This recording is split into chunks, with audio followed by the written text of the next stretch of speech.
Margaret Chen had taught elementary school for 23 years in a small town outside Portland, Oregon, where the rain fell more days than not and the cost of living seemed to rise with every passing month. At 47, she found herself staring at her bank account with a familiar sense of dread. Her modest teacher's salary barely covered rent on her one-bedroom apartment, and the dream of owning property felt as distant as retirement itself. That's when she stumbled upon an online auction listing that would change everything: an abandoned schoolhouse in rural Montana, starting bid $3,000. The photographs showed a two-story brick building with boarded windows and weeds choking the front steps. Built in 1912, according to the listing, the structure had served as Millbrook Elementary until budget cuts forced its closure in 1987. For 38 years, it had sat empty in a town with a population of just over 200 people, most of whom had long since moved away or passed on. The auction description was sparse. Sold as is. Buyer responsible for all inspections and repairs. Property may contain asbestos and lead paint. Most potential buyers would have scrolled past without a second thought. Margaret, however, saw a possibility. She bid impulsively on a Wednesday evening after 2 glasses of wine, certain she would be outbid. When the auction closed 3 days later and she received the winning notification, her heart nearly stopped. $3,000. She had actually won. The money would drain most of her savings, leaving her with barely enough for the cross-country drive and first month's expenses. Her sister called her crazy. Her best friend suggested therapy. But Margaret had already made up her mind. She gave notice at her school, packed her station wagon with everything she owned, and drove 14 hours across 3 states to claim her property. Millbrook, Montana existed more as a memory than a functioning town.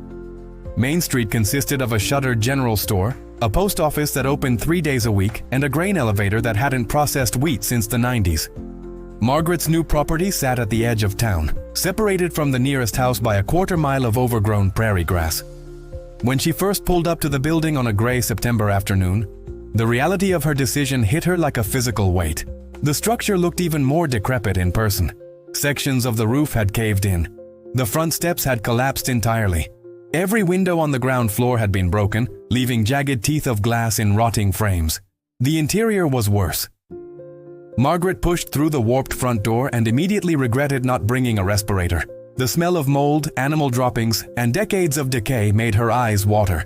Pigeons had colonized the upper floor, and their feathers drifted down through holes in the ceiling like dirty snow. Raccoons had shredded what remained of the old furniture. Graffiti covered the walls, most of it from the early 90s judging by the dated references. She walked through classrooms where desks still sat in crooked rows, through a cafeteria where metal trays still littered the serving counter, through an auditorium where a piano sat covered in bird excrement and missing half its keys. She spent her first week sleeping in her car and clearing trash. Contractor estimates for basic repairs started at $70,000, money she absolutely didn't have. Margaret realized with mounting anxiety that she had made a catastrophic mistake. She couldn't afford to fix the building. She couldn't afford to leave. She was trapped in a town with no jobs, no prospects, and a crumbling monument to her own poor judgment. At night, lying in the back seat of her station wagon, she sometimes cried from the sheer weight of her stupidity.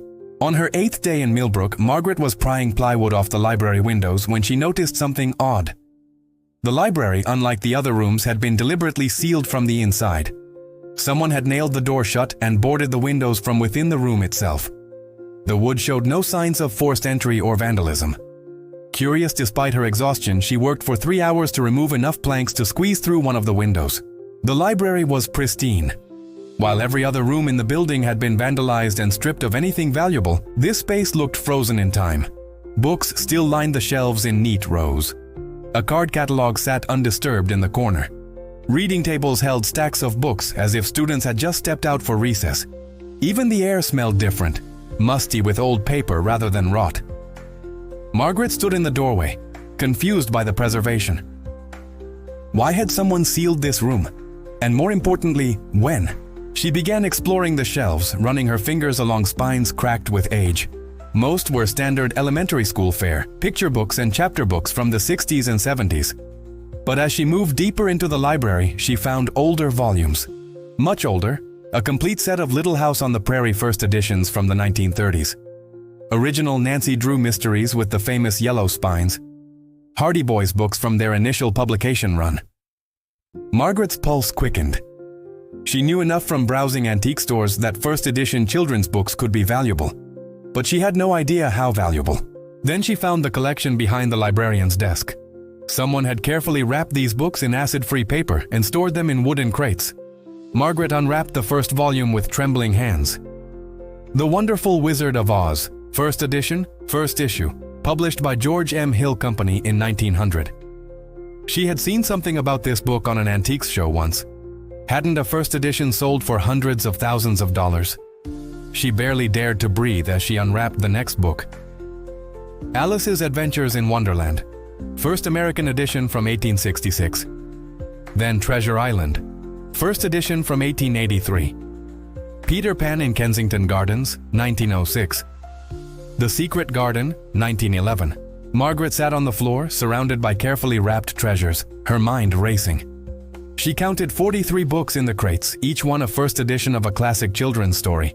Some she recognized as extremely rare, others she had never heard of. But the publication dates and pristine condition suggested significance. Someone had collected these deliberately, lovingly, and then hidden them away when the school closed. But who? And why leave them behind? She found the answer the next day while researching property records at the county office. The librarian at Millbrook Elementary from 1952 until the school's closure had been a woman named Dorothy Sinclair. According to the elderly clerk who helped Margaret navigate the archives, Miss Sinclair had been a fixture in town for 35 years, beloved by generations of students. She had never married, lived in a small house behind the school, and devoted her entire life to her library. When the school closed in 1987, she had refused to leave. The town council eventually forced her out, but she died just 3 weeks later. She was 68 years old. The clerk remembered Miss Sinclair with obvious affection. She used to say that books were windows to other worlds, the woman recalled, her eyes distant. She treated every single one like it was precious, even the beat-up paperbacks. She was heartbroken when they closed the school. I think it killed her, honestly. She had no family, so everything went to the state. They auctioned off her personal belongings, but I guess nobody thought to check the school library thoroughly. Margaret asked if Miss Sinclair had been a collector. The clerk nodded. Oh yes, she spent every penny she had on books. She was always talking about finding treasures at estate sales and used bookstores. She traveled to Portland and Seattle on school breaks, came back with boxes of books. Most were for the students, but she had a special collection she kept locked up. Said it was for a museum someday, when the town got big enough. Well, that never happened. Back at the school, Margaret began the careful work of cataloging her discovery. She photographed every book, researched comparable sales, and documented conditions. The process took 3 weeks. When she finally had her complete inventory, the numbers were staggering. The Wonderful Wizard of Oz alone could fetch anywhere from $500,000 to over $1 million at auction, depending on condition. The Alice First Edition was worth at least $300,000. Dozens of other books ranged from $10,000 to $200,000 each. Conservative estimates put the total collection value at just over $2 million. Margaret sat in that sealed library for hours, trying to process what this meant. She could sell everything, pay off the property, fix the building, secure her future. She would never have to worry about money again. But as she looked at the books Miss Sinclair had spent a lifetime collecting, carefully preserved and hidden away to protect them from the school's closure, she felt something unexpected. Not joy, but responsibility. She researched Miss Sinclair's life more thoroughly. The woman had grown up poor during the Depression, the daughter of a farmer who lost everything in the Dust Bowl. Books had been her escape, her education, her salvation. She put herself through library science school working 3 jobs. She could have worked anywhere, but she chose to return to rural Montana, to a tiny school in a dying town, because she believed every child deserved access to stories. She never made more than $12,000 a year. She drove the same car for 30 years. She wore the same 3 dresses in rotation, and she spent every spare cent on books for children. Margaret understood then what she had to do. She contacted a rare book dealer in New York, a woman who specialized in children's literature. The dealer flew out to Montana, spent 2 days examining the collection, and confirmed Margaret's estimates. She offered to handle the auction, taking a 15% commission. Margaret agreed, but with specific conditions. Half the proceeds would go to establishing the Dorothy Sinclair Children's Literacy Foundation, providing free books to rural schools across Montana. The other half would fund the complete restoration of the schoolhouse, which would become a combination community center and museum honoring Miss Sinclair's legacy. The auction took place the following spring at a major house in New York. Book collectors from around the world bid remotely. The Wonderful Wizard of Oz sold for $1.2 million, setting a new record. The complete collection brought in $2.3 million. After commissions and taxes, Margaret had enough to transform the crumbling school into something beautiful. 2 years later, Millbrook Elementary reopened its doors. The building had been completely restored, its brick facade cleaned, its windows replaced, its interior renovated with period-appropriate details. The ground floor housed a community center with a modern kitchen, meeting rooms, and a computer lab.